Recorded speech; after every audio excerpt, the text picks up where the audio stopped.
अब की classes miss नहीं किया,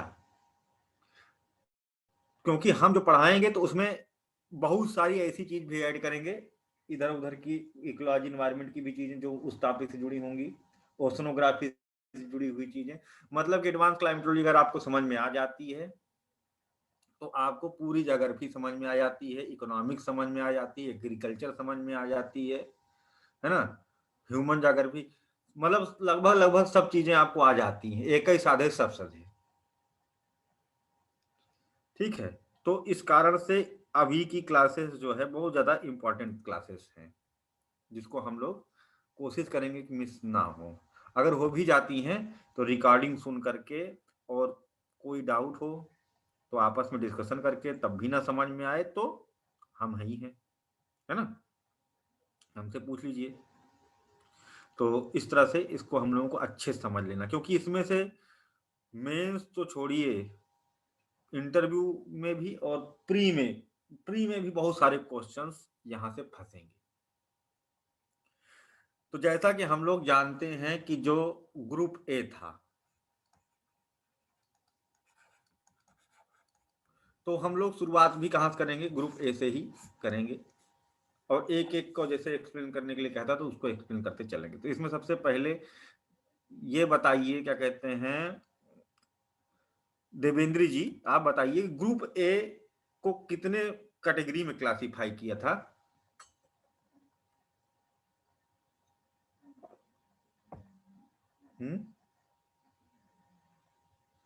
इसके कितने बच्चे हैं?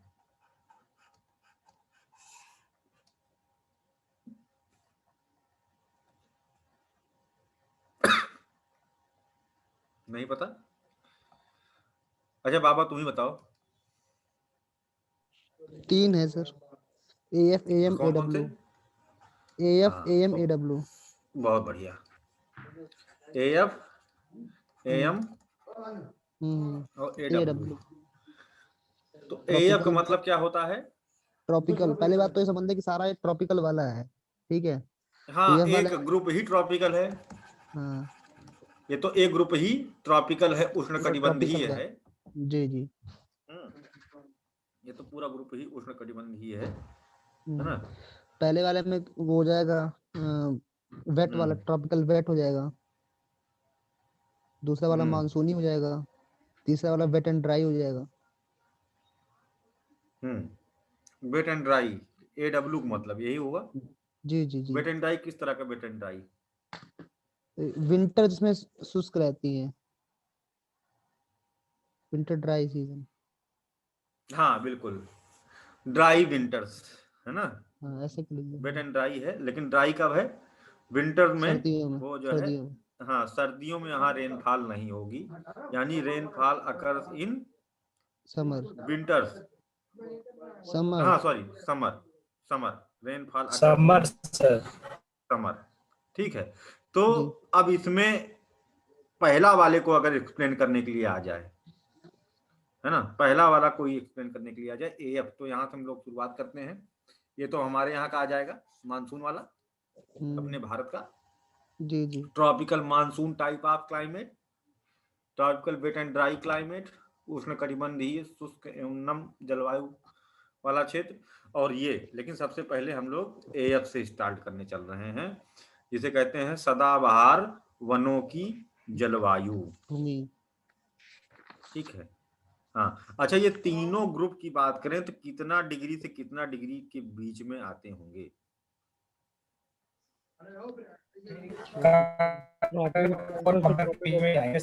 हाँ, ये तीनों के तीनों ग्रुप आएंगे कर्क रेखा से 23.5 डिग्री नॉर्दर्न लैटिट्यूड से 23.5 डिग्री सदर्न लैटिट्यूड के बीच का क्षेत्र यह होगा। ये तीनों ही उसी में आएंगे। तो जब हम पहले वाले को पकड़ेंगे, इसको AF को, तो देखते हैं कि ये बंदा कहाँ पे आता है।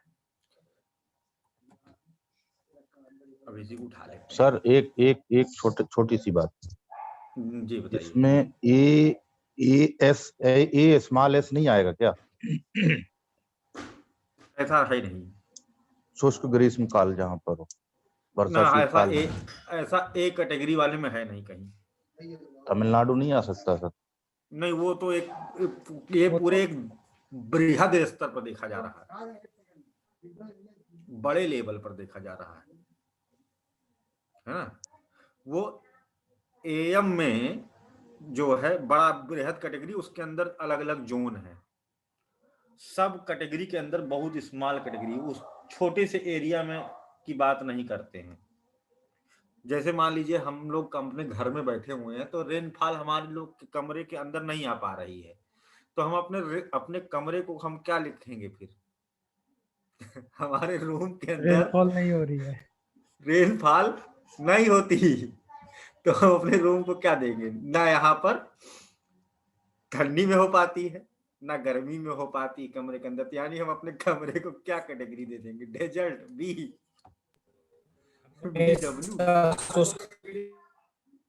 नहीं, अगर BW जैसे दे देंगे। किसी ने अगर सर क्वेश्चन पूछा कि नहीं, वो एस नहीं है। तमिलनाडु क्षेत्र को किस में रखोगे, एएस में रखोगे, एएम में रखोगे, तब? हाँ, तब वहां पर आ जाएगा, तब वहां पर आ जाएगा, लेकिन इस तरह जी। क्वेश्चन बनेगा नहीं। यहाँ पर बड़े लेवल बात की जा रही है ना, क्योंकि वहां पर जो तमिलनाडु वाला भी क्षेत्र है वो एएस नहीं है। आप देखिए वो क्या है, AM है, एएम फिर एस एस है, AMS। ना, यानी कि ये दो चच्चा मिलकर के इसका काम निपटा दे रहे हैं। एएस नहीं है वहां भी, मानसून होने के बाद में हुआ है ना। प्योर एएस है क्या? रिट्रीटिंग मानसून के नहीं। वहां रेनफॉल होती है विंटर में, है ना। सही है, अभी समझ में आ गई? जी, क्लियर है सर। हाँ ठीक है, एएमएस है वो। एएफ को एक्सप्लेन करना है, मान लो पेपर में आ गया कि एएफ को एक्सप्लेन करिए, यहाँ की कोई भी चीज उठा करके दे दिया लिखने को, या पूरा पूरा उठा के लिखने को। इसके अलग अलग नाम है, जैसे पहला नाम इसका है एएफ का, नाम लिखना जरूरी है, पहले तो तुरंत नाम ही देखेगा, अगर नाम सही है तब आगे पढ़ेगा, नाम गलत है तो उसके बाद उठाकर ऐसे काटा कूटी करके माइनस में कर देगा, है ना। इसे क्या कहते हैं? Equatorial evergreen rain forest climate, ठीक है।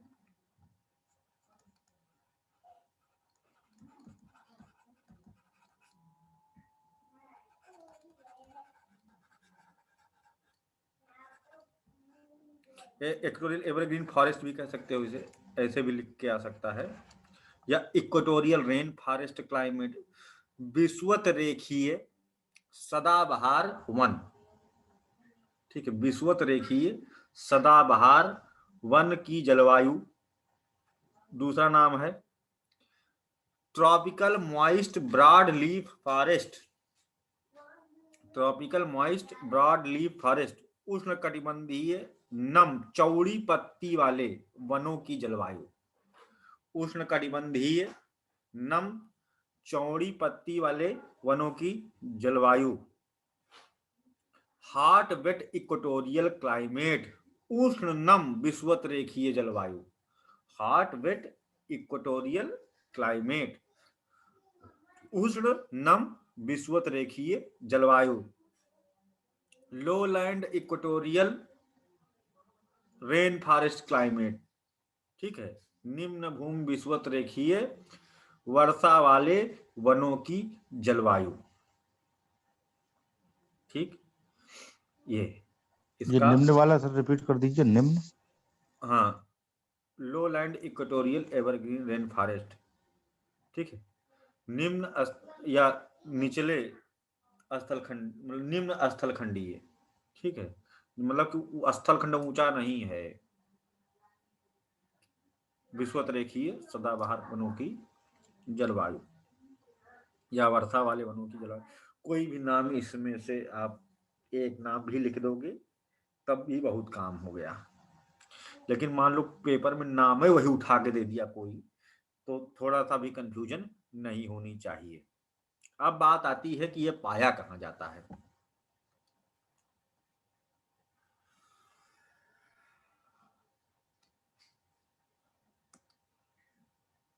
विषुवत रेखीय, तो मतलब विषुवत रेखा के आसपास 5 डिग्री नॉर्दर्न लैटिट्यूड से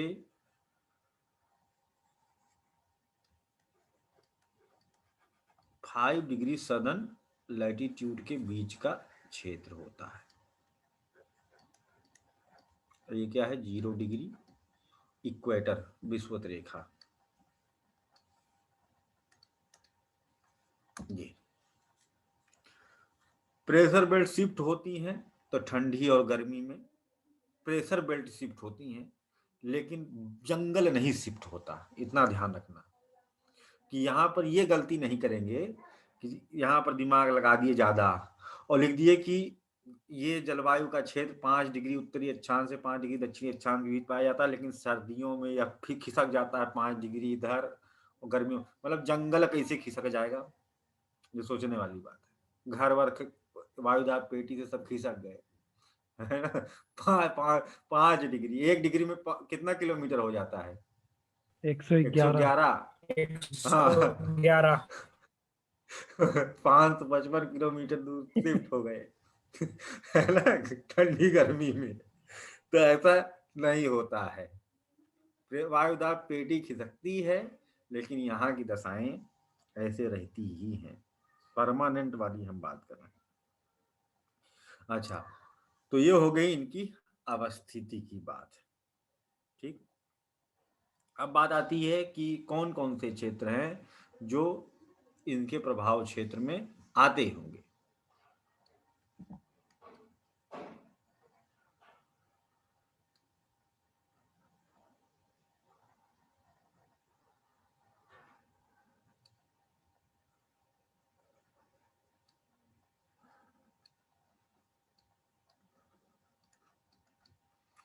एक तो ये हो गया,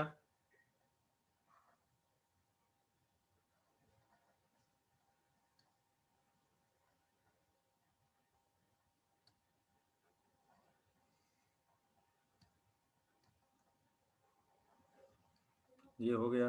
अब इधर जगह नहीं बची।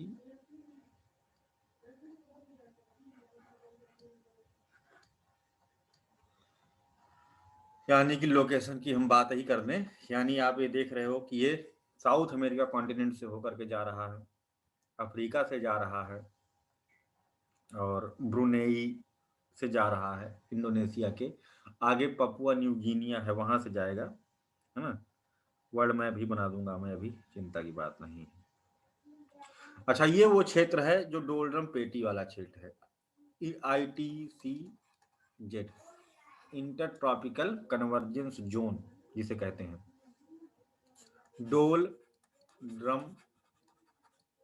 पेटी, यहाँ पर लो प्रेशर प्रिवेल करता है, क्योंकि सूर्य की सीधी किरणें हमेशा यहाँ पर वर्ष भर पड़ती रहती हैं, चाहे सूर्य कहीं रहे, लेकिन यहाँ पर किरणें अवश्य रूप से पड़ती ही रहती हैं।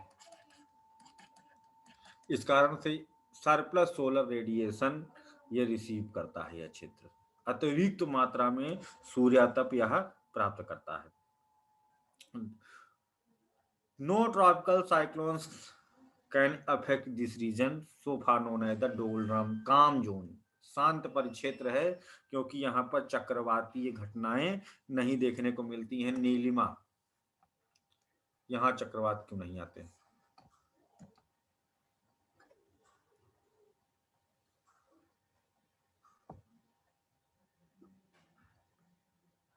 बताओ।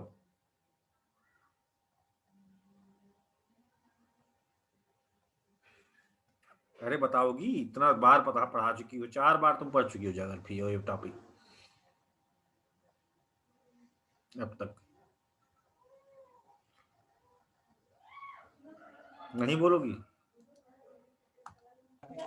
नहीं सर।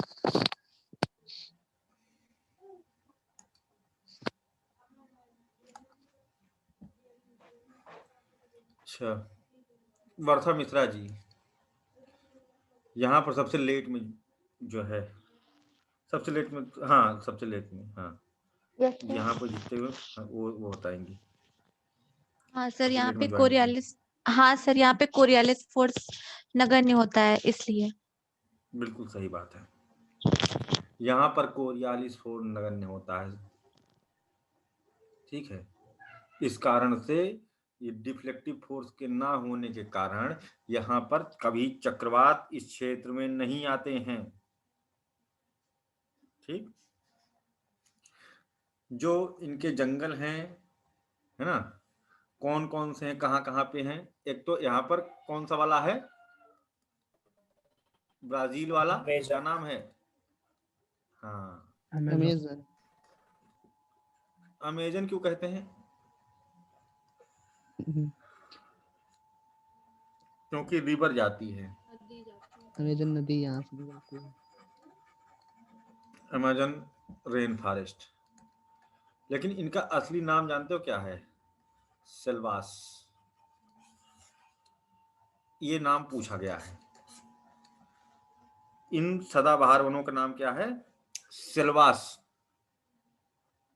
ठीक। अमेजन बेसिन में पाए जाने वाले सेल्वास के वन, फॉरेस्ट कैनोपी होती है यहाँ पर, मतलब वृक्ष इतने घने होते हैं कि पानी की बूंद भी धरती को टच ऊपर से तो नहीं कर पाती, नदियां हैं जो बह के जाती हैं तो करती हैं, है ना। सूर्य की रोशनी, दिन में भी अंधेरा रहता है, और बड़े बड़ी एनाकोंडा ऐसे निगलने, एनाकोंडा मूवी की शूटिंग ही यहीं पर हुई थी, है ना। अंदर तो नहीं, बाहर साइड में, अंदर में सही सही में शूटिंग हो जाती है ना, ओरिजिनल शूटिंग। तो इतने सघन में, और वृक्षों की मोटाई, वृक्ष चौड़ी पत्ती के होते हैं, सब पूरे साल पत्ते गिरते रहते हैं, आते रहते हैं, और इनकी मोटाई इतनी ज्यादा होती है कि बीच से सड़क निकाल दो तो चली जाएगी, पेड़ हरा भरा खड़ा रहेगा, इतने मोटे मोटे पेड़ होते हैं, लंबे लंबे पेड़ होते हैं, हर जगह, यहाँ पर नहीं, यहाँ भी, ठीक है। और इधर अफ्रीका वाले जो वन है, कहते इतुरू, इतुरू कहते हैं,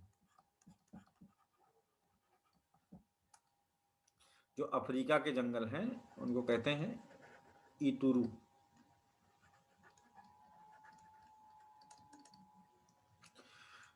सेल्वास इतुरू, एक यानी कि किसके एग्जाम्पल हैं? सदाबहार वनों के उदाहरण हैं। इसी तरह से पापुआ न्यू गिनिया में पाया जाता है, मलायन रेन फॉरेस्ट मलेशिया, है ना, और इंडोनेशियन रेन फॉरेस्ट है। पापुआ न्यू गिनिया ऑस्ट्रेलिया के ऊपर जो है वहां पर पाया जाता है ये सदाबहार वन। मलेशियाई। हाँ, मलेशियाई सदाबहार वन, पपुआ न्यू गिनिया का सदाबहार वन, है ना। न्यू गिनियन फॉरेस्ट कहते हैं, पपुआ तो वहां जनजाति है, न्यू गिनियन कहते हैं, न्यू गिनियन रेन फॉरेस्ट। सबसे बड़ा आइसलैंड है ना पपुआ न्यू गिनिया, पपुआ वहां पर न्यू पाए गिनी में जाते हैं। न्यूगिनियन रेन फॉरेस्ट। हाँ, वहीं के स्थानीय नाम पर और कुछ सर नाम अलग मलेशियाई, हैं जिनको हमें याद रखना मलेशियाई है। और मैं बना ही देता हूँ, अच्छा। मैं बना ही देता हूँ, पूरा मैप ही ठीक रहेगा समझने में, वो पार्ट जो जरूरी है।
ये पूरी बेल्ट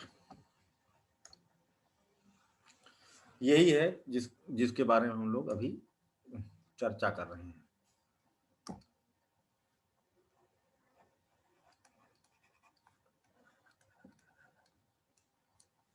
सदर्न लैटिट्यूड और यहाँ पर है आपका अमेज़न वाला सदाबहार वन।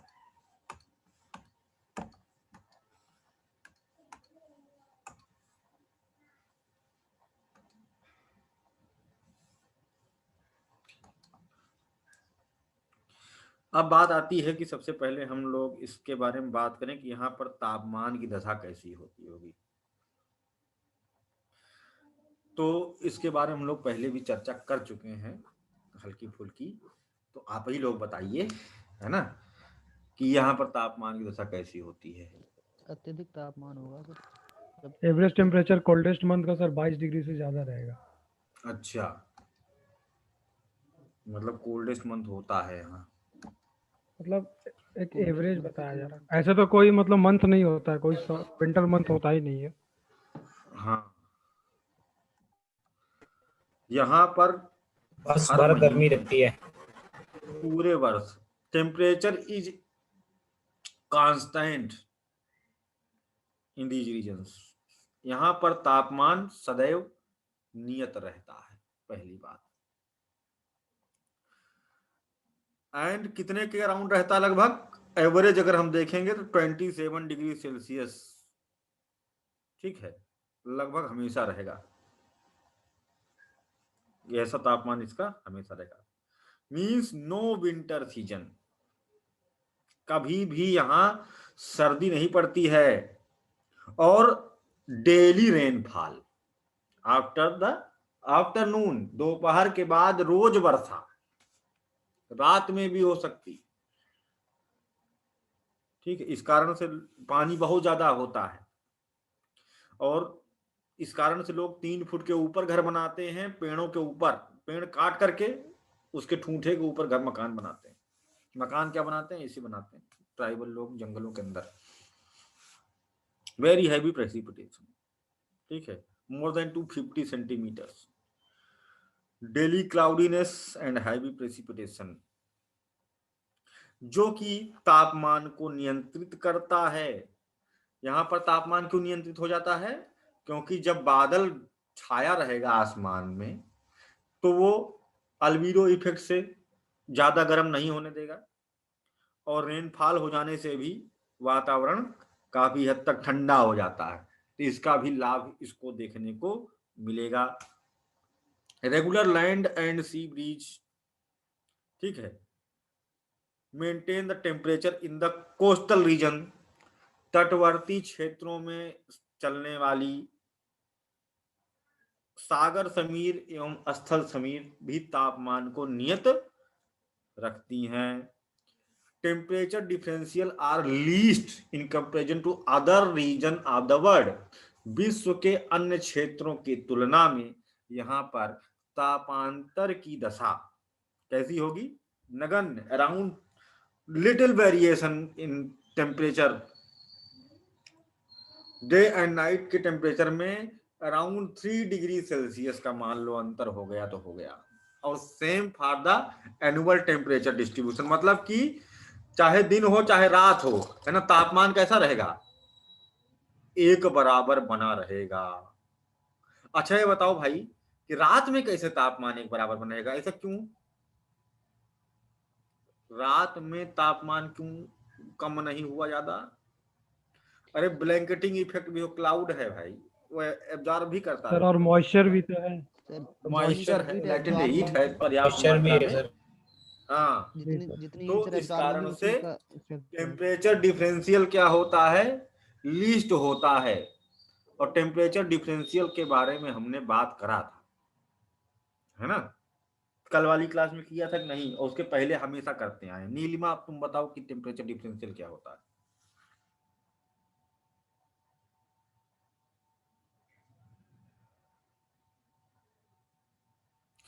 कीर्तन सुनने आती हो क्या तुम यहाँ, कि बाबा बैठ गए हैं, मंच लग गया है, चलो भक्त जनो है भजन करते हैं। हनुमान जी की कहानी सुनाई जा रही है यहाँ, हैं?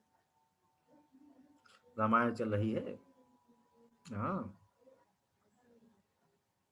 क्यों? भजन किसको किसको लगती, भजन भजन सुना रहा हूं मैं यहाँ बैठ के।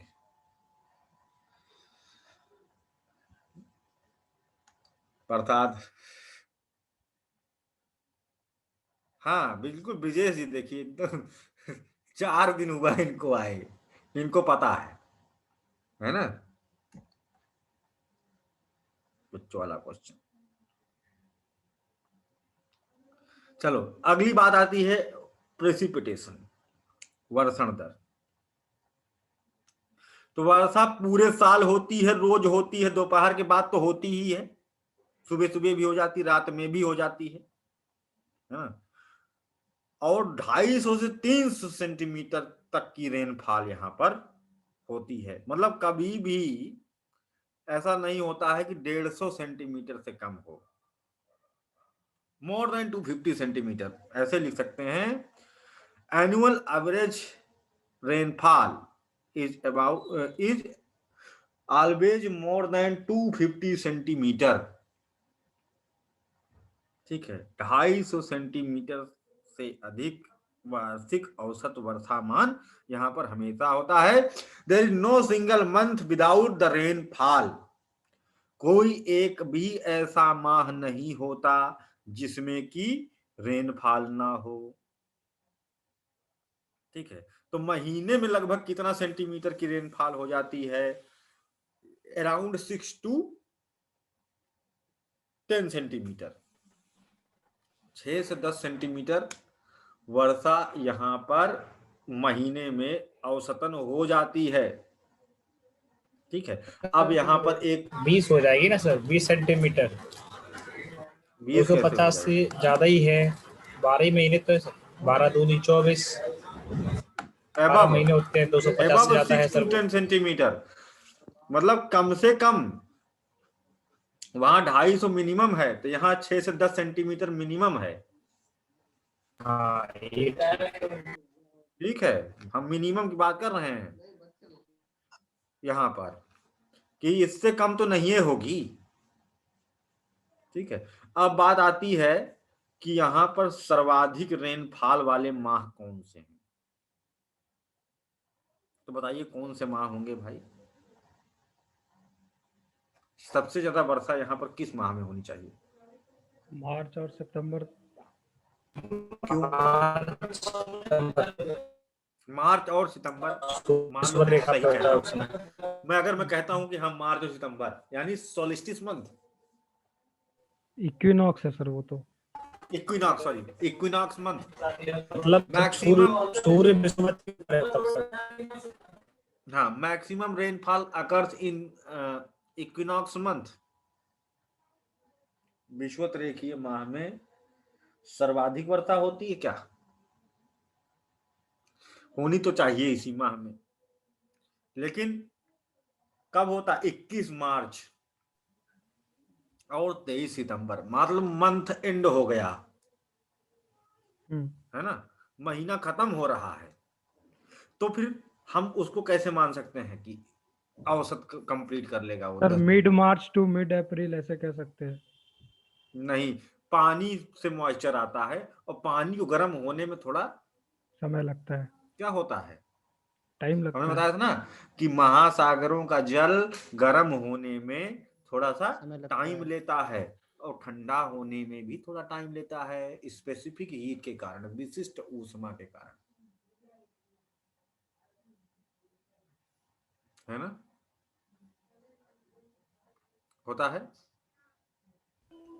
जी सर। तो यानी कि फिर सबसे ज्यादा रेनफॉल कब होएगी? अब बताइए। October. Maximum rainfall occurs in April and October month. Right answer.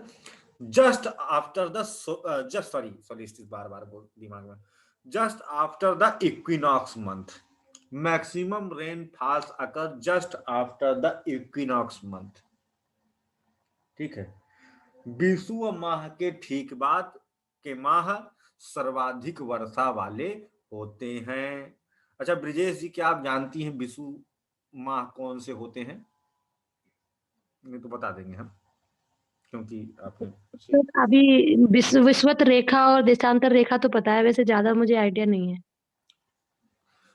अच्छा, जब सूर्य की किरणें 2 बार ऐसा होता है कि पृथ्वी के क्या कहते हैं विषुवत रेखा पर सीधी चमकती हैं, 0 डिग्री पर सीधी चमकती, भूमध्य रेखा पर सीधी चमकती।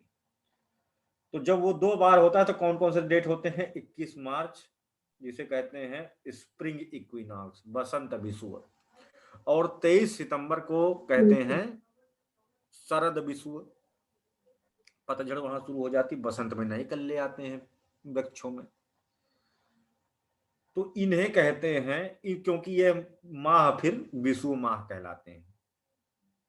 लेकिन सूर्य की सीधी किरणें यहाँ पर पड़ी, वो बात ठीक है, लेकिन पानी गर्म होने में थोड़ा टाइम लगता है, तो इसलिए वो कब एक्टिवेट होता है?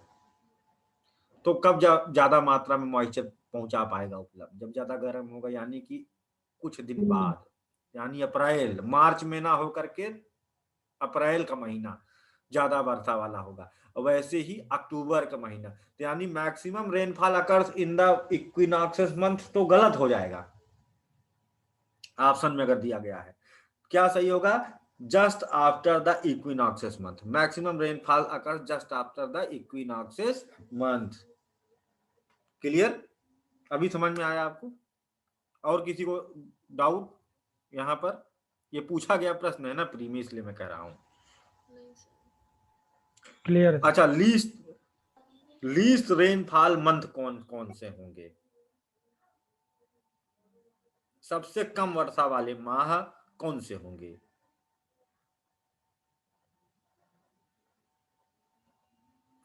अप्रैल अक्टूबर में दूनी वर्षा होती, जान लीजिए, 400 सेंटीमीटर तक, 400 से 500 सेंटीमीटर तक रेनफॉल हो जाती है, दूना वर्षा बाकी जगह बाकी महीनों से। तो सबसे कम आधी वर्षा कहाँ कब होती है? दिसंबर में होगी सर एक। हाँ, जून और दिसंबर, सोलिस्टिस मंथ। सोलिस्टिस मंथ मतलब संक्रांति माह, जब सूर्य की किरणें विषुवत रेखा से सर्वाधिक दूर कब होती हैं? सर्वाधिक दूर कब होती हैं? वही संक्रांति जून और दिसंबर में। हाँ, जनवरी 4 जुलाई। ना भाई, सोलिस्टिस मंथ हो नहीं अरे होता है। सॉलिस्टिस तो वो सर हो अरे, गया आपका जून 4 22। जुलाई को होती है सर। नहीं 22 अरे जुलाई यार, और 21 दिसंबर। जून है ना, और हाँ, 22 जून और दिसंबर। दिसंबर।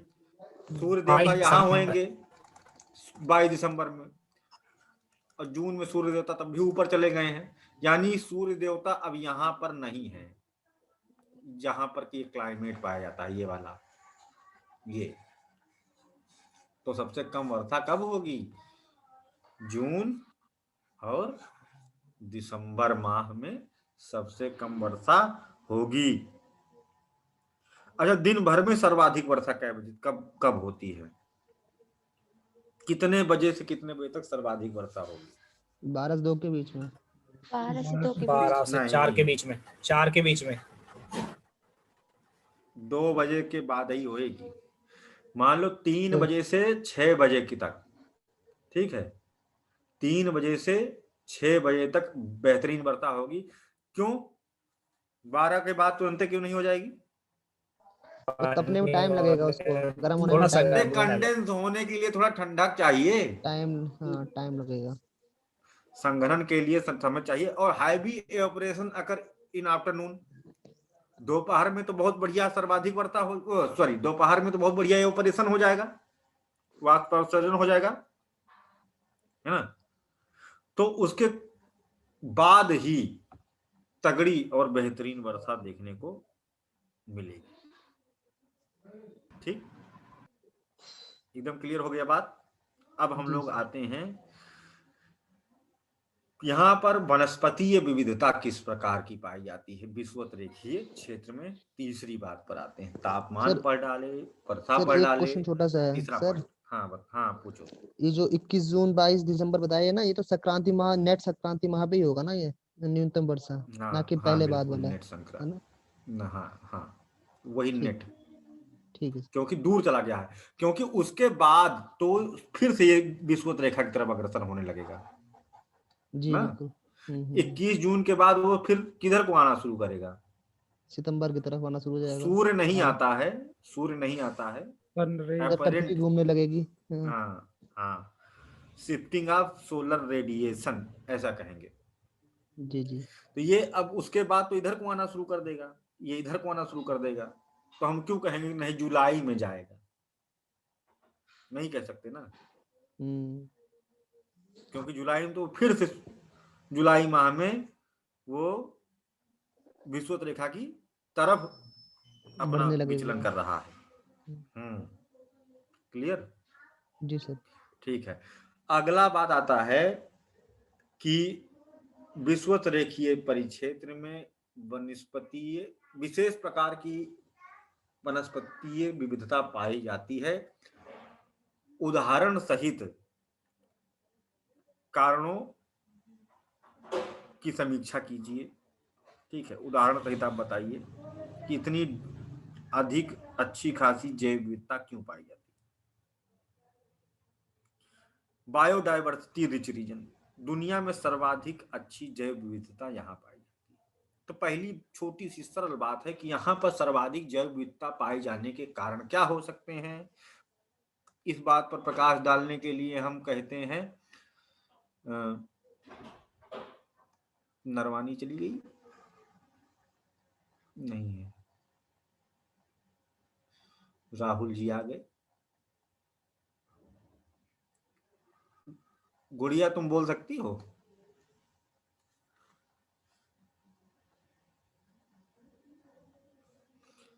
नहीं बोल सकते, कोई बात नहीं। गजेन जी बोलेंगे क्या कि ड्यूटी पे हैं?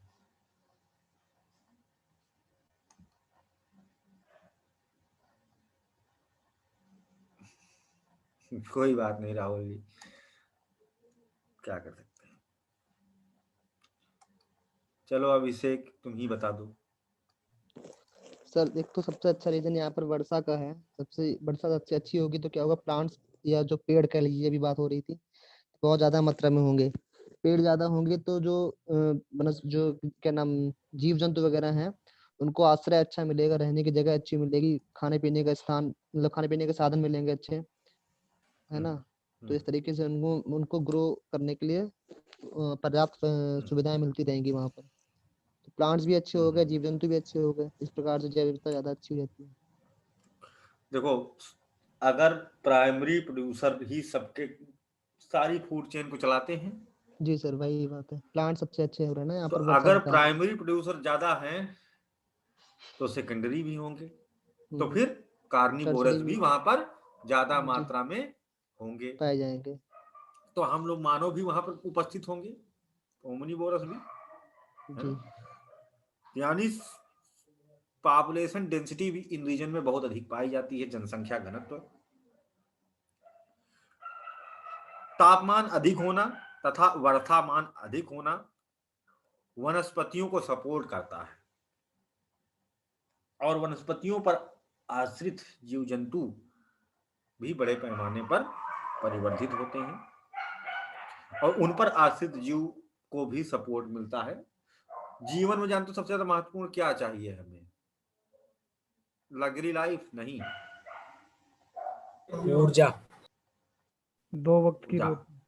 2 वक्त की रोटी चाहिए होती है सबसे ज्यादा, है ना। 2 वक्त की रोटी, भोजन।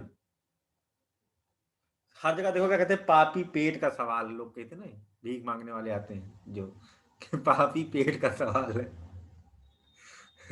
है ना। तो चोर जेल में जो लतियाए जाते हैं वो भी कहते काय चोरी किया था, कहते पापी पेट का सवाल, बेरोजगार हो गया मैं सरकार के बजट से नए वाले है।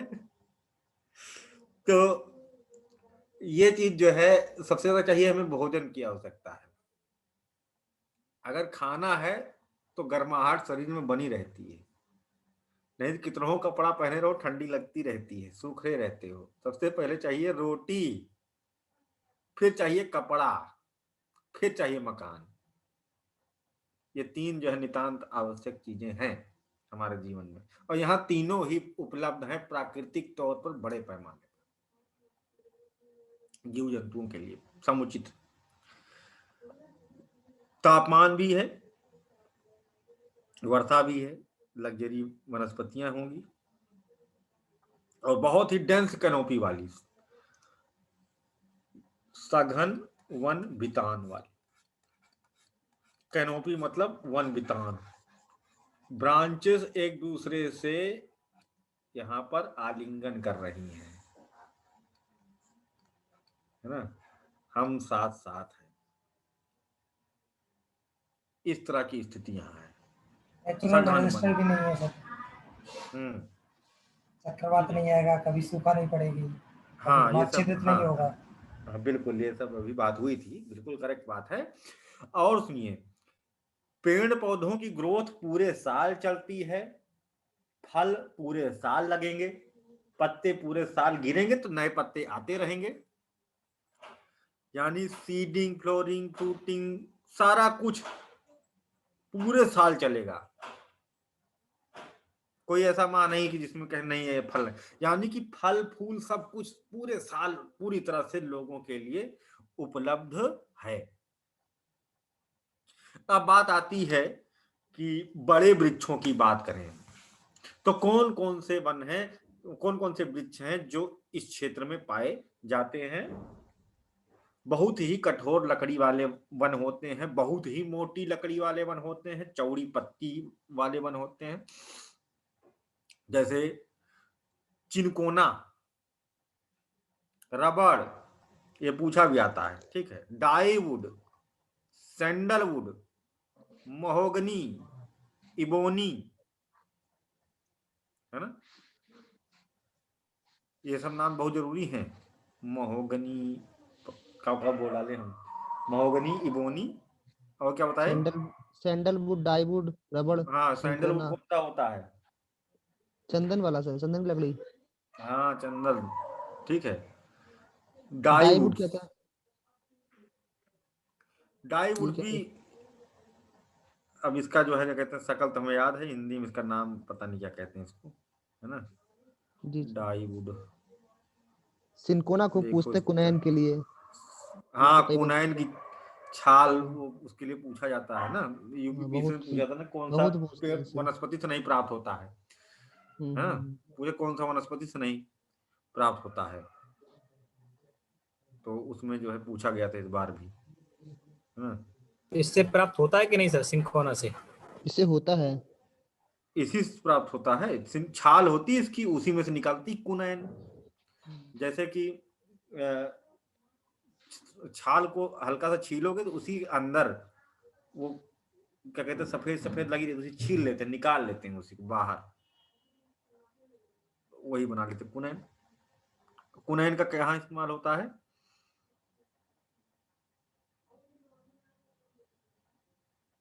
मलेरिया, मलेरिया मलेरिया रोग। में होता है। हाँ, मलेरिया की दवाई बनती है जी। ना, और उसके अतिरिक्त क्लीनिंग के लिए, टॉयलेट क्लीनिंग और इन सब चीजों के लिए भी एंटीबैक्टीरियल या बैक्टीरियल गोलियां रेजिस्टेंस के बनती हैं तौर सर, पर नेतलिन जैसी, है ना। गोलियां बनती है, आपको डाल दीजिए, शुद्धता रहती है। ये तो कपड़ों पड़ी में ही डाल होनी देते हैं। चाहिए, हमेशा पड़ी होनी चाहिए टॉयलेट्स में, उस पे बेसिन में हमेशा कुनैन की गोलियां पड़ी होनी चाहिए, बहुत जरूरी चीज है वैसे ये, लेकिन छोटे बच्चे ना पहुंचे तब कुनैन की गोलियां कभी इस तरह से रखनी नहीं चाहिए। चूहे मारने की दवाई बनती है इससे। तटवर्ती गाड़ी में क्षेत्रों डाल दो, में, चूहे नहीं आते हैं सर। हाँ लेकिन वो भी गाड़ी आपकी रिस्की है, खड़ी है वो भी रिस्की है, वो भी रिस्की है, बच्चे कहीं टॉफी समझ के उसको उठा ना लें, ना, मैट ये रिस्क के होता नीचे है। डाल दो, पता ही नहीं चलेगा।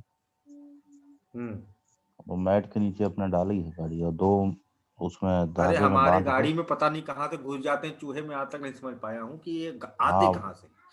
वो हमारे यहाँ भी आतंक था। आप कुनैन की ये जो है ना, नेफ्थलीन की गोलियां लेके मैट के नीचे डाल दो आप, और बोनट लेकिन ये खोल के आते बोनट कहाँ में, से होंगे, जब मैंने चारों तरफ से गेट बंद कर रखा है तो ये कहाँ से घुस जाते होंगे? हम तो कई ये बार यही बोनट सोच से रहे हैं ये जाते हैं, आते कहाँ।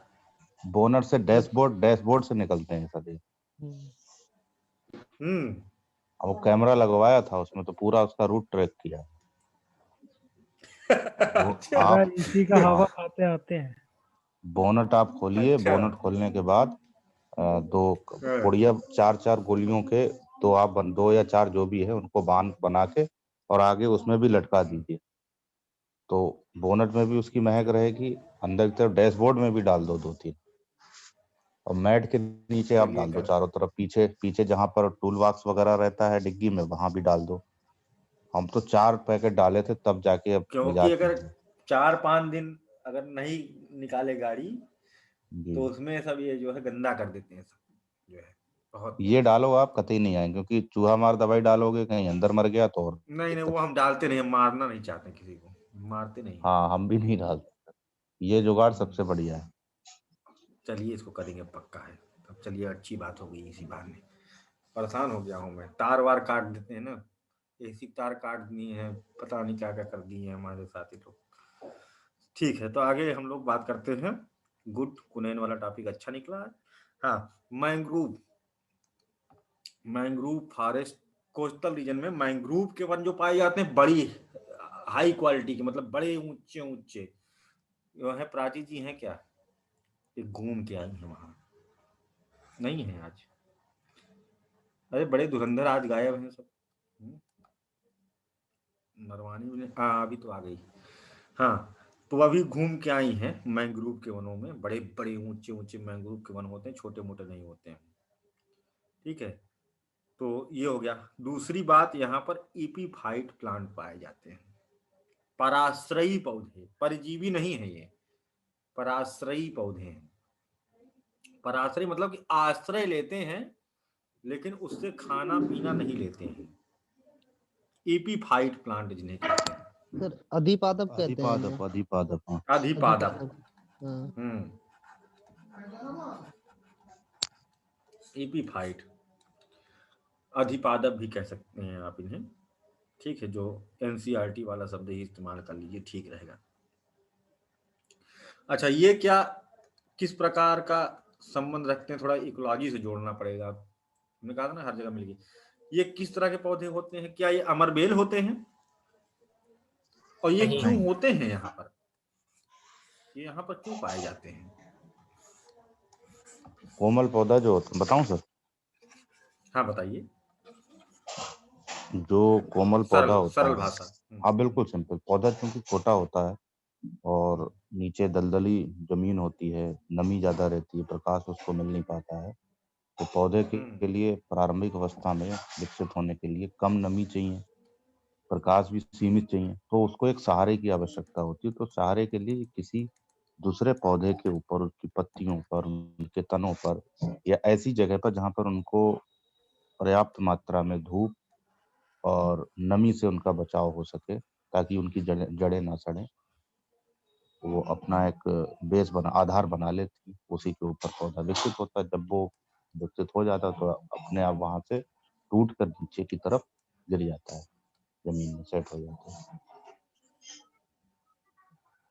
जैसे अजूबी की पत्ती जो होती है उसमें भी अधिपादप का एक उदाहरण माना जाता है, और ये एक तरीके से ये सूर्य, बेसिक नीड इनकी क्या है, सूर्य की रोशनी, क्योंकि नीचे ये जो बड़े बड़े पेड़ हैं, ये क्या है, नीचे आने नहीं दे रहे हैं सूर्य की रोशनी, तो ये बेचारे, एक तो ये लता पत्र हैं, तो इनकी जड़ें भी उतनी मजबूत नहीं है कि सीधे खड़े हो सकें, इनको सहारा चाहिए, एक बड़े वृक्ष का सहारा चाहिए, उसे लिपटते लिपटते ये ऊपर तक चले जाते हैं, एकदम ऊपर पहुंच जाएंगे, फिर वहां से पत्तियां सूर्य की रोशनी से भोजन बनाएंगी, ये नीचे से स्वयं पानी खींचेगा, पोषक तत्व तो यह स्वयं खींचेगा, और ये प्रकाश संश्लेषण से भोजन बना करके पूरे को ट्रांसफर करेंगी, लेकिन ये पेड़ से पोषक तत्व नहीं लेती हैं, ये पेड़ से पोषक तत्व नहीं लेती हैं, यानी पेड़ के साथ में इनका रिलेशन किस प्रकार का होगा, इकोलॉजी को यहाँ पर लगाइए।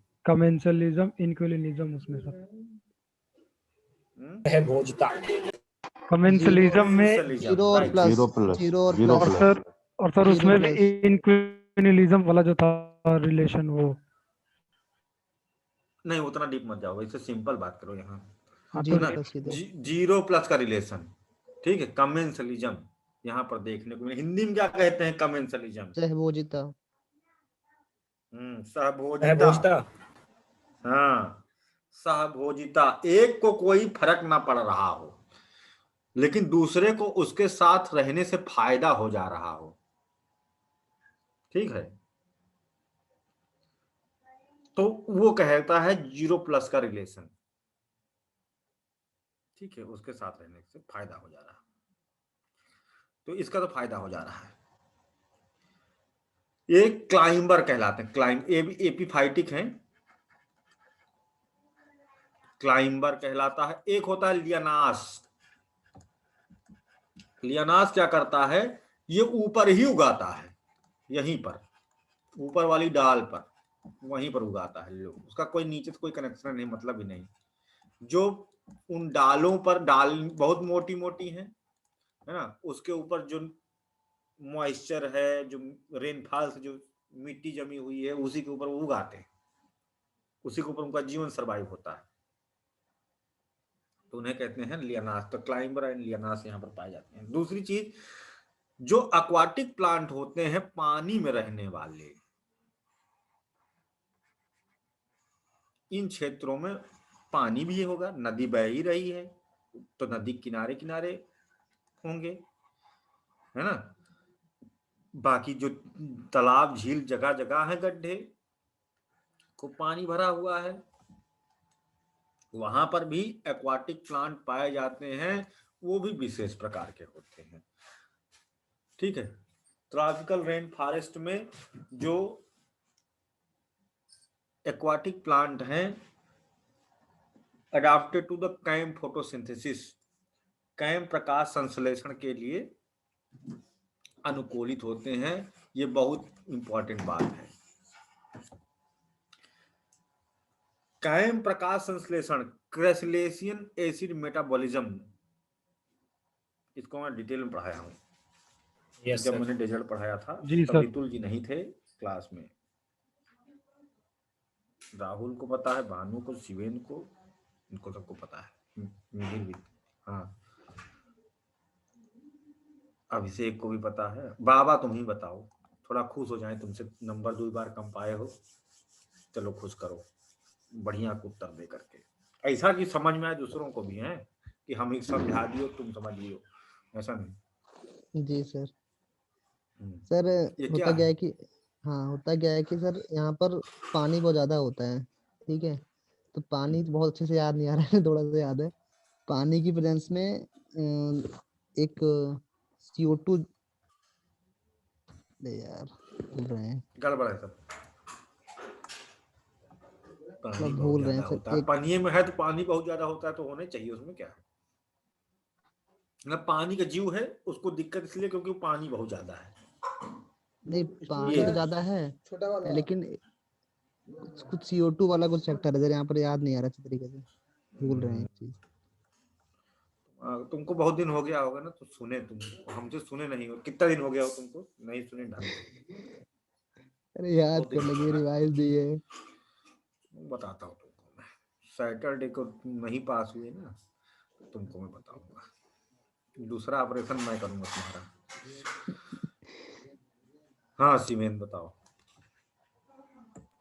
जी सर। सर इसमें क्या है कि सदाबहार वन क्षेत्र में जो छोटे पादप होते हैं, जलीय पादप होते हैं सर, ये सर कैम प्रकाश संश्लेषण के अनुकूलित हो जाते हैं। कारण इसका ये है सर कि जो बड़े पादप होते हैं वो दिन में CO2 की मात्रा लेते रहते हैं, और छोटे पौधों को CO2 की मात्रा मतलब पर्याप्त रूप से नहीं मिल पाती सर, क्योंकि वहाँ प्रतिस्पर्धा हो जाती है।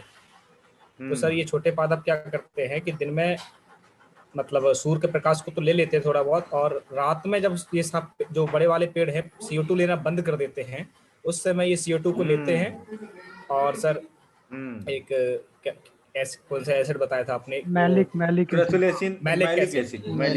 एसिड बनाते हैं, बना लेते हैं सर, और उस अगले दिन फिर ये भोजन निर्माण करते हैं सर। रात को CO2 बचा लेते हैं, उसमें थोड़ी बचा लेते हैं अगले दिन मैलिक एसिड बनाने के लिए, और रात में भोजन निर्माण करते हैं सर। एक्सीलेंट, सही आंसर है भाई। दिन में तो बड़े बड़े मोटे मोटे लोग हैं जो कि कार्बन डाइऑक्साइड खींच रहे हैं, तो उस समय ये बेचारे नन्हे नन्हे छोटे छोटे जो है कैसे ले पाएंगे, कंपटीशन बहुत ज्यादा है। तो जब रात में ये प्रकाश संश्लेषण बंद कर देते हैं तब इनका मौका आता है।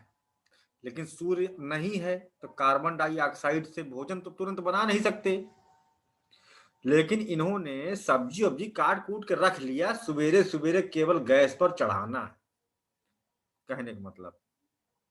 और इन्होंने क्या किया, कार्बन डाइऑक्साइड रात में लेकर मैलिक एसिड बना लिया, सवेरे जैसे सूर्य की रोशनी मिली इन्होंने अपना खाना बना लिया, जिंदा इनका काम हो गया, है ना। तो इस तरह से तलछटी धूप से भी इनका अपना काम हो जाता है।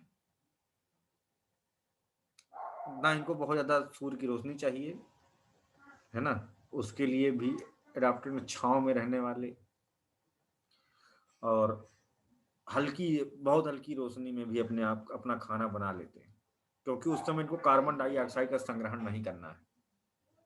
कार्बन डाइऑक्साइड रात में संग्रहित कर लेते हैं। जैसे कि आप कहीं बफर सिस्टम में खाने जाओ तो जब शुरू में खाना आता है तो मोटे मोटे लोग टूट पड़ते हैं, तगड़े तगड़े, तो जो कमजोर कमजोर वाले होते हैं सोचते हैं अरे भैया इनको खा लेने दो तो बाद में हम लोग खा लेंगे, है ना।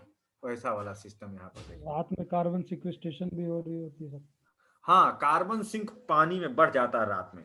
रात में कार्बन डाइऑक्साइड पानी की तरफ आकर्षित होता है, खींचता है, और उसका इनको एडवांटेज मिलता है, कार्बन सिक्वेस्ट्रेशन का लाभ लेते हैं ये। क्लियर? हाँ रितुल जी बताइए। सर ये कार्बन डाइऑक्साइड तो कार्बोनिक एसिड के फॉर्म में लेते होंगे ना ये? हाँ, जलीय पौधे कार्बोनिक हैं। एसिड के फॉर्म में लेकर के हाँ, क्या उसको कहते हैं, मैलिक उससे एसिड में फिर कन्वर्ट कर देते मैलिक हैं। एसिड में कन्वर्ट करते हैं। अच्छा, कैब की जो है ये दलदली जो जमीन है, यानी जो छोटे पौधे हैं उनमें भी तो होना चाहिए। ये वाला हर जगह पर जहाँ खुली धूप जी मिल रही वहां पर नहीं। नहीं नहीं नहीं नहीं नहीं नहीं नहीं, जो छायादार पौधे हैं जहाँ पर, जहाँ धूप नहीं मिल पा रही है या कम धूप मिल रही है, तो और जो स्थलीय पौधे हैं, जलीय पौधा नहीं है, तो वो भी तो कैम फोटोसिंथेसिस कर सकते हैं। अगर उस वैरायटी का है तो करेगा, नहीं तो जनरली इस ये वैरायटी जलीय करते पौधों में हैं। ही पाया जाता है। हाँ, जो सदाबहार वनी ट्रॉपिकल क्लाइमेट जोन में जो पाए जाते हैं वो इस तरह के। दूसरा चीज जो कैम फोटोसिंथेसिस एक जगह और पाया जाता है, वो कौन सी जगह है? मरुस्थल। मरुस्थल। मरुस्थल। डेजर्ट रीजन में। मरुस्थल, वो उसके बारे में हम लोग बाद में बात करेंगे। डेजर्ट वेजिटेशन भी करती है, इसे फोटोसिंथेसिस का C4 पाथवे भी कहते हैं, मान लो आ जाए तो। C4 प्रकार का प्रकाश संश्लेषण भी इसे कहा जाता है। अच्छा ये बताइए कि जो यहाँ के पेड़ होते हैं इस क्षेत्र के कितने ऊंचे होते होंगे, कम से कम ऊंचाई?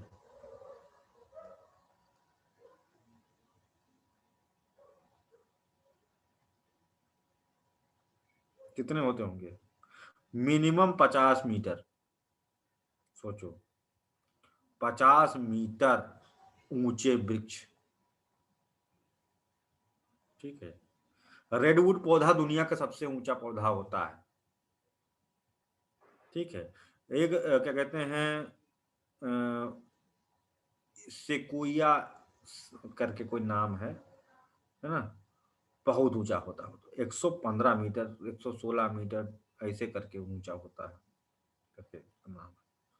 कोस्टल रेडवुड कहते हैं उसे, तटीय रेडवुड, ठीक है। रेडवुड लाल चंदन कहते हैं क्या?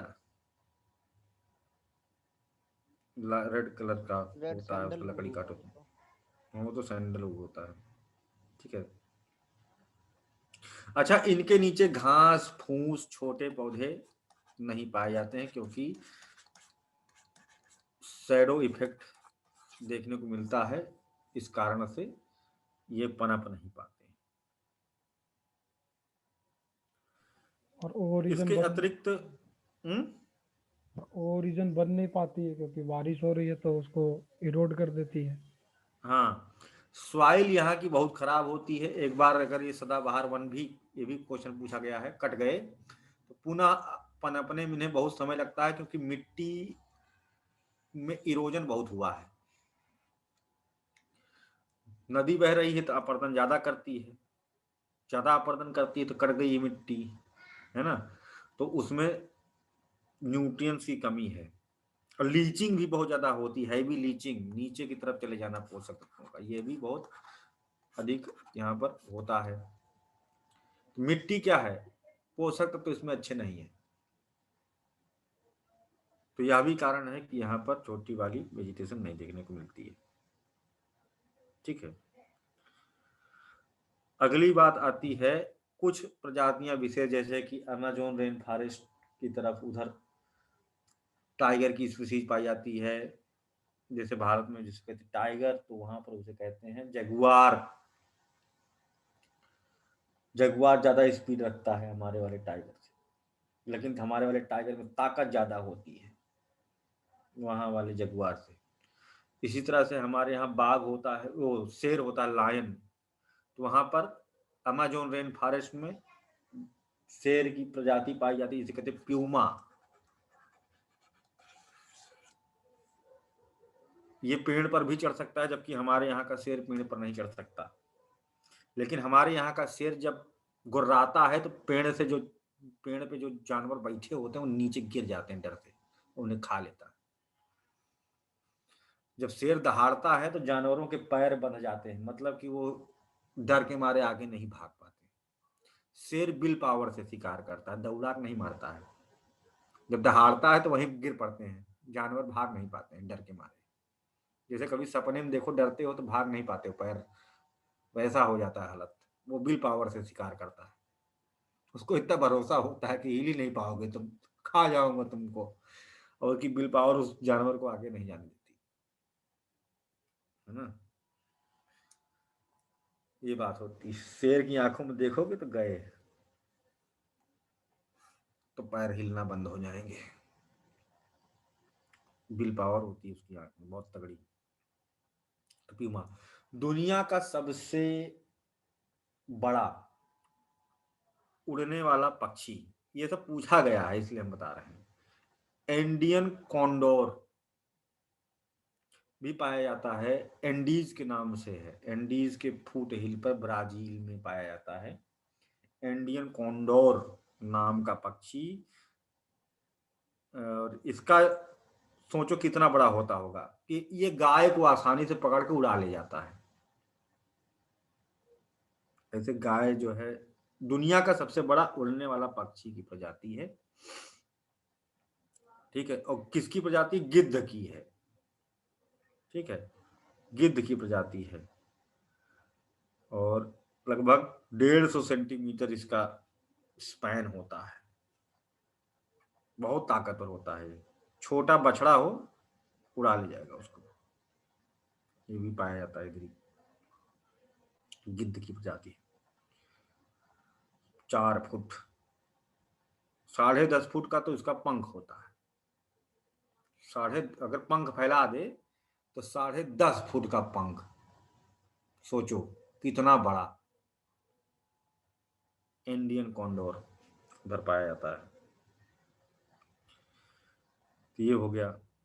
अगली बात आती है कि ये एक प्रश्न बनता है कि ब्राजील सदाबहार वनों से आच्छादित क्षेत्र है जहां लकड़ी की कोई कमी नहीं है, लेकिन तब भी टिम्बर वुड प्रोडक्शन के लिए यह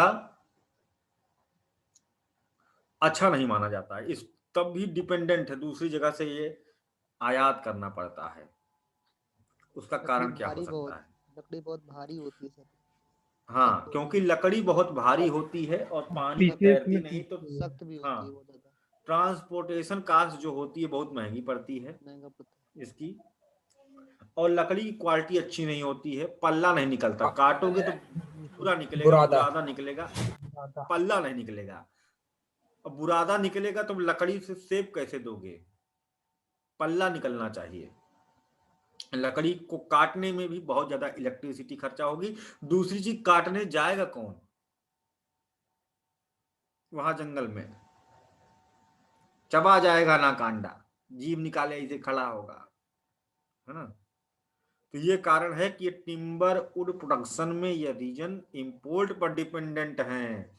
बहुत लकड़ी है लेकिन वो किसी काम की नहीं है ना। अच्छा, अगली बात करते तो फिर लोग यहाँ क्या करते हैं, क्या एग्रीकल्चर यहाँ होती है, क्या एनिमल हस्बेंड्री यहाँ एनिमल हस्बेंड्री के लिए सुटेबल है कि नहीं। अगला क्वेश्चन ये बनता है कि ट्रॉपिकल क्लाइमेटिक रीजन इज, क्या कहते हैं, नहीं नहीं सर। हाँ, क्यों नहीं, नहीं क्यों नहीं, नहीं, क्योंकि यहाँ की ग्रासेस घास होती नहीं है वो न्यूट्रिशन नहीं होती है। क्योंकि यहाँ घास एक ही तो नहीं है घासें ये नहीं सब। है, घास है ही नहीं। अगर है भी तो उसमें न्यूट्रिशन नहीं रहती है, वो कटीली घास और होती है। घास है भी तो कटीली है, उसमें पोषक तत्व तो नहीं है, पशुपालन के लिए अच्छी नहीं। दूसरी चीज, हॉट वेट क्लाइमेट है तो यहाँ several types of bacteria, fungal diseases and viral diseases यहाँ ही से पैदा होती हैं पूरी दुनिया में, पशुओं को नुकसान करती है। टिड्डियां बहुत बड़े पैमाने पर पैदा होती हैं जो पशुओं को नुकसान पहुंचाती हैं। ठीक है, तो ये बहुत खराब चीज है जो कि एनिमल हस्बेंड्री को यहाँ पर फेमस नहीं, लाइव स्टॉक फार्मिंग यहाँ पर ठीक नहीं। Because of the absence of meadow grasses, meadow मतलब स्टेपी, मिडिल मध्य अक्षांश में पाई जाने वाली घासें। मिडो शब्द एक बार पेपर में आया है, मिडोस, मिडोस घासेस यहाँ पर नहीं है, स्टेपी घासेस यहाँ नहीं है, और जो घास है भी बहुत लंबी और कटीली सरपत वाली घास है, पोषक तत्व रहित है।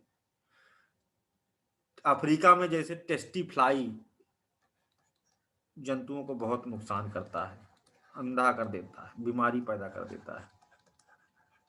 टिड्डी टेस्टी फ्लाई सहारा के सदाबहार वन क्षेत्रों में। ठीक है, घरेलू पर्पस एक आध जानवर रख लिए ठीक है, लेकिन not famous for the animal husbandry. क्यों नहीं है, उसके कारण में यह बात हम लोग यहाँ पर पूरा पूरा लिख देंगे। अच्छा, अगर बात करें एग्रीकल्चर की तो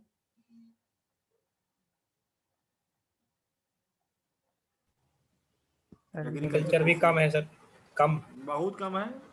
यस सर। क्योंकि जब मिट्टी में पोषक तत्व नहीं है तो काहे कि एग्रीकल्चर, मिट्टी क्या है, पोषण रहित है, तो यहाँ एग्रीकल्चर का भी कोई बहुत वैल्यू नहीं है। लेकिन कुछ लोग हैं, क्योंकि मिट्टी में पोषक तत्व तो नहीं है, एक दो बार खेती तो हो सकती है, तो शिफ्टिंग कल्टीवेशन यहाँ पर फेमस है। स्थानांतरित कृषि, जनजाति लोग होते हैं, है ना, वो आते हैं और जंगल को काट देते हैं, वहां पर एक दो बार खेती करके फिर वहां जाके दूसरी जगह जंगल काटते हैं, और ये बायोडाइवर्सिटी के लिए खतरा है। अमेज़न रेन फॉरेस्ट को कहते हैं लंग्स ऑफ द अर्थ, पृथ्वी का फेफड़ा, क्योंकि सर्वाधिक मात्रा में ऑक्सीजन कंट्रीब्यूट करता है वनों में। उस तरह से देखा जाए तो एल्गी टॉप करेगा, 35 से 40% अकेले शैवाल ऑक्सीजन को उत्सर्जन करते हैं, लेकिन वनों में देखा जाएगा तो अमेज़न रेन फॉरेस्ट सर्वाधिक ऑक्सीजन का उत्पादन करते हैं, इसलिए इन्हें लंग्स ऑफ द अर्थ, पृथ्वी का फेफड़ा कहा जाता है। और इनको क्षतिग्रस्त किए जा रहे हैं शिफ्टिंग कल्टीवेशन करने वाले ये लोग। रेड इंडियन पाए जाते हैं, जनजाति लोग रेड इंडियन शिकारी होते हैं। ठीक, कमर्शियल भी कुछ करना शुरू किए हैं, रबर का उत्पादन करते हैं, लेकिन अमेज़न वाले जो रबर है वो खराब क्वालिटी की है। ठीक है, ऐसे ही अफ्रीका में जो जनजाति पाई जाती है, रेड इंडियन कहाँ पाए जाते हैं, अमेज़न, ब्राजील के सदाबहार वनों में, यहां पर रेड इंडियन यहां पाए जाते हैं। इधर अक्का बक्का पाए जाते हैं अक्का जनजाति और बक्का, अक्कड़ बक्कड़ से याद रखना। और सबसे ज्यादा डोमिनेंट है, क्या कहते हैं, ये तो कांगो रिपब्लिक, उधर पाए जाते हैं पिग्मीज।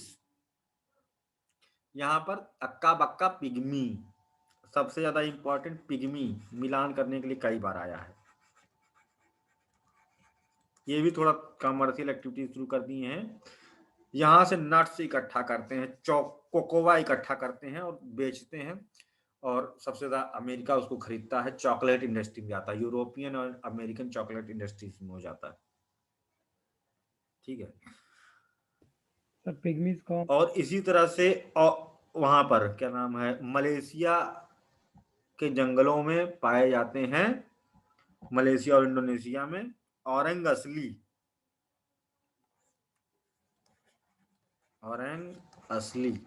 जनजाति के लोग यहाँ पर पाए जाते हैं। औरंग असली। मलेशिया की रबर बहुत हाई क्वालिटी की होती है, उसको इकट्ठा करते हैं, बेचते हैं और हाथ से निर्मित वस्तुओं को बाहर ले जाकर के बेचते हैं। यहाँ पर पाए जाते हैं कौन से, पपुआ जनजाति, जिसके नाम पपुआ, यहाँ पर पाए जाते हैं। बहुत अल्प विकसित लोग ये लोग हैं। ठीक है, तो ये हो गया। यानी कि ये क्षेत्र में कुछ चीजों का प्रोडक्शन भी होता है, जैसे नेचुरल रबर हो गई, कोकोआ, पाम ऑयल, है ना, ये सब चीजों का प्रोडक्शन भी यहाँ से हो रहा है। अगर हम इसकी बात करें कौन किस पर टॉप पे है, तो उसकी हम एक लिस्ट बना सकते हैं, जिससे कि हमें आसानी से याद रहे। पाम के लिए नंबर 1 मलेशिया,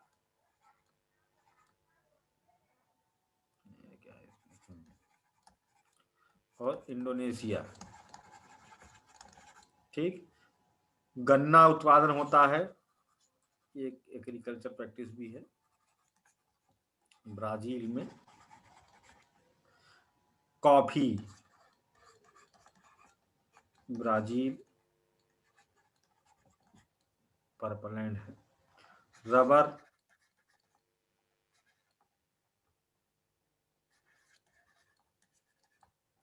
मलेशिया। अमेजोन वाली रबर जंगली है, अच्छी नहीं है, इसलिए ये टॉप है, इंडोनेशिया। कोकोआ चॉकलेट वाला, इसके लिए तो घाना नाइजीरिया, कांगो, अफ्रीका वाले जो जंगल हैं वो फेमस है। जनजाति भी हमने बता दिया, औरंग असली, पापुआ, रेड इंडियन, अक्का बक्का, पिग्मी। कौन कहाँ पाया जाता है ये भी आपको पता सर चल गया। पिग्मी कहाँ पाए जाते हैं? अफ्रीका। किसके, किसके? कॉन्गो, अक्का बक्का अक्का कॉन्गो। बक्का पिग्मी, कांगो रिपब्लिक, कांगो, घाना नाइजीरिया। ठीक है, घाना नाइजीरिया में अक्का बक्का नहीं पाए जाते हैं, पिग्मी पाए जाते हैं। कांगो रिपब्लिक कांगो में अक्का बक्का। ये देखो बनाया हूं, ये सब लिखा हुआ है।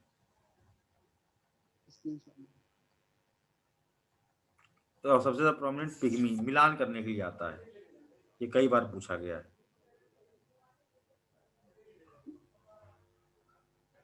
ठीक है।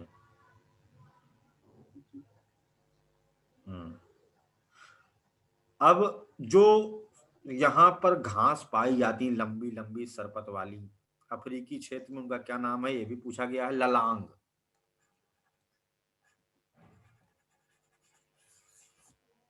अगर शिफ्टिंग कल्टीवेशन होती है तो दोबारा वहां पर पेड़ नहीं उग पाते हैं। ये ललांग नाम की घास उग करके पूरा एरिया घेर लेती है। इस कारण से ये पेपर में प्री में क्वेश्चन पूछा गया है। अफ्रीकी क्षेत्र में स्लैश एंड बर्न एग्रीकल्चर जैव विविधता के लिए एक बृहद संकट बना हुआ है। तो वनों की सफाई के बाद पुनः वन क्यों नहीं उग पाते हैं, इनमें से प्रमुख कारण क्या है, तो उसमें ललांग नाम की घास जो उग करके पूरा एरिया घेर लेती है, क्योंकि सूर्य की रोशनी मिलने लगती है और वहां पर एक लंबी लंबी घासें उगाती हैं और पेड़ को फिर रिस्टोर नहीं होने देती। ठीक है, तो ये चीज यहाँ पर है, इस कारण से नहीं हो पाती। और इस तरह से हम लोगों ने पूरा ये खत्म कर लिया। ज्यादा विकसित देश नहीं होते हैं यहाँ पर विकसित देश नहीं पाए जाते हैं, यहाँ पर गरीब देश पाए जाते हैं, विज्ञान के क्षेत्र में पिछड़े हुए देश पाए जाते हैं, क्योंकि इनको जरूरत नहीं है, लोग आलसी होते हैं, अधिक बीमार होते हैं, जीवन प्रत्याशा कम होती है, लाइफ कम होती है, पॉपुलेशन डेंसिटी कम है, क्राइम रेट ज्यादा होगा, राजनैतिक अस्थिरता होगी, पॉलिटिकल इंस्टेबिलिटी,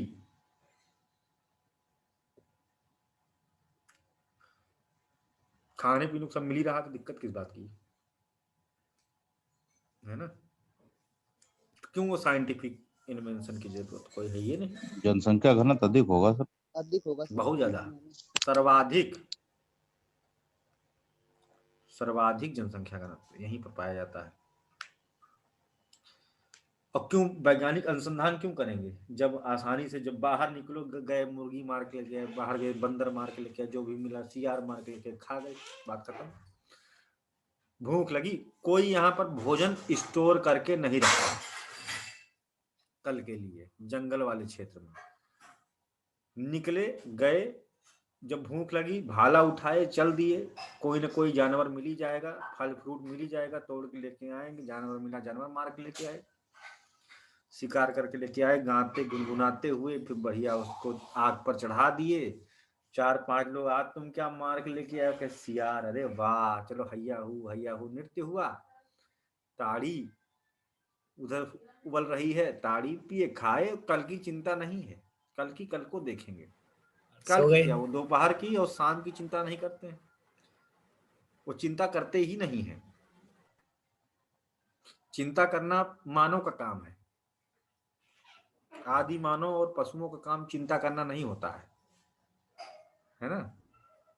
बड़े बड़े बिजनेस आप सोचो, उनको आईएएस नहीं बनना है, अरे वो खुश है यार, उनको ऐसे रहने दो, ठीक है उनकी जिंदगी, क्यों बाबा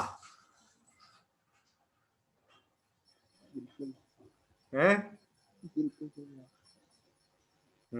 ठीक है, तो ये था भाई, यहाँ पर जाकर के हम लोगों ने कंप्लीट कर लिया एएफ, ठीक है, बाकी अगला वाला कल पढ़ेंगे।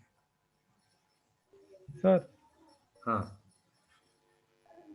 सर स्पेसिस बायोडाइवर्सिटी 0 सारे जगह रहेगी, मतलब जितने भी सारी forest जगह यहाँ जहाँ पाए जा रहे रेन हैं, फॉरेस्ट tropic, होंगे, जहाँ रेन फॉरेस्ट होंगे मतलब वहाँ। मतलब इस वाले लेन में सब जगह 0 ही रहेंगे, 0 to 5 डिग्री वाले में।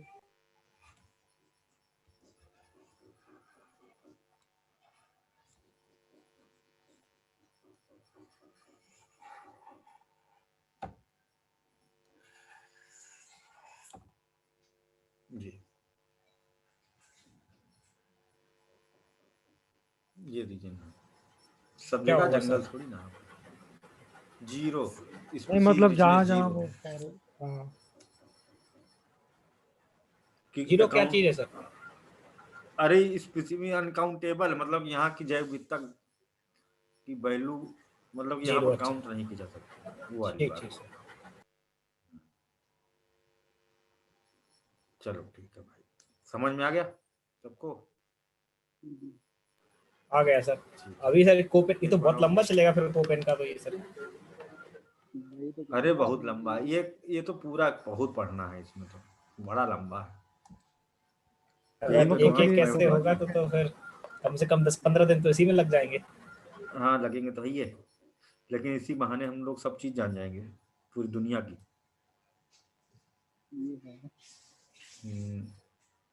इसीलिए एडवांस क्लाइमेटोलॉजी कोई टच ही नहीं करता, पढ़ाना चाहता ही नहीं। खैर हम लोग पढ़ेंगे। इसके बाद कभी सर वो भी बजाए ना, इसे आपने बताए थे थ्रांथवेट। हाँ थ्रांथवेट। अरे वो बेकार है, वो बहुत रेयर पूछे जाते हैं, 15 साल में तो पूछे नहीं गए कभी, वैसा दिए ही है ना अपना वर्गीकरण। इसकी